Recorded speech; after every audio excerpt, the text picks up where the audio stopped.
లోక్సభ స్థానాల్లో బీఆర్ఎస్ వెనుకబడింది. రాష్ట్రంలో బీజేపీ కాంగ్రెస్ మధ్యనే హోరాహోరీ పోటీ నెలకొంది. 17 లోక్సభ స్థానాల్లో బీఆర్ఎస్ పోటీ చేసింది.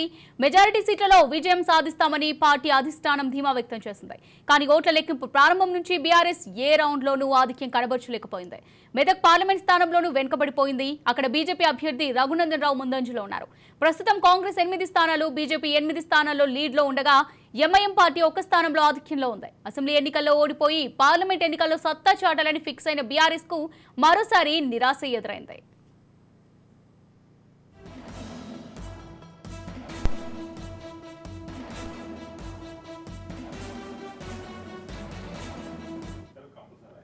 ఇక లోక్సభ స్థానాల్లో బీఆర్ఎస్ వెనుకబడింది. రాష్ట్రంలో బీజేపీ కాంగ్రెస్ మధ్యనే హోరాహోరీ పోటీ నెలకొంది.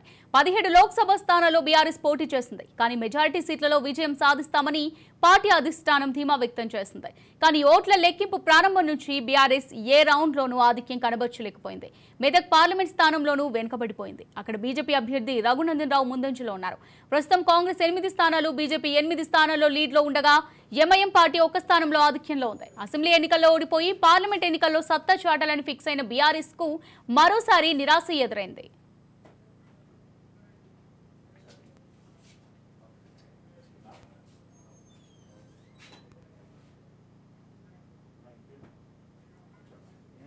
రైట్ గా ఇదే అంశానికి సంబంధించి మరింత సమాచారం మా ప్రతినిధి ఇన్నారెడ్డి అందిస్తారు. ఇన్నారెడ్డి, చెప్పండి, లోక్సభ ఎన్నికలను బీఆర్ఎస్ వెనుకబడినట్టుగా తెలుస్తోంది.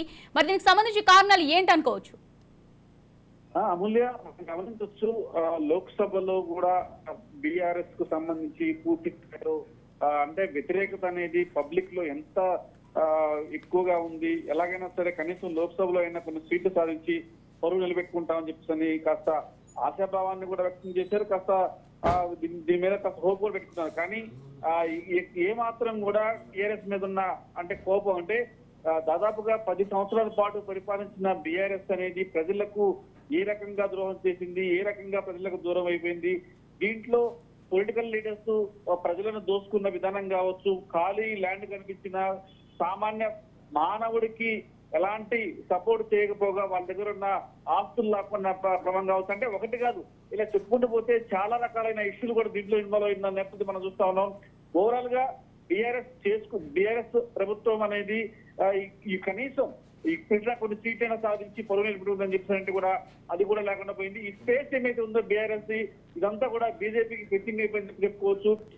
మొత్తం మీద ఇలాంటి పరిణామం చోటు చేసుకుంటుందని చెప్పని కూడా ఏ మాత్రం కూడా ఊహించలేదు.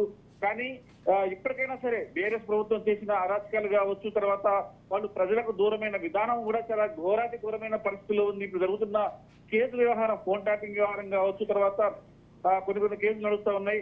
అంటే ఎక్కడ ఖాళీ ల్యాండ్ కనిపించినా, ప్రభుత్వ ల్యాండ్ కనిపించినా ప్రజలను ఏ రకంగా పట్టి పీడించారు, ప్రజలను ఏ రకంగా ఇబ్బంది పెట్టారు.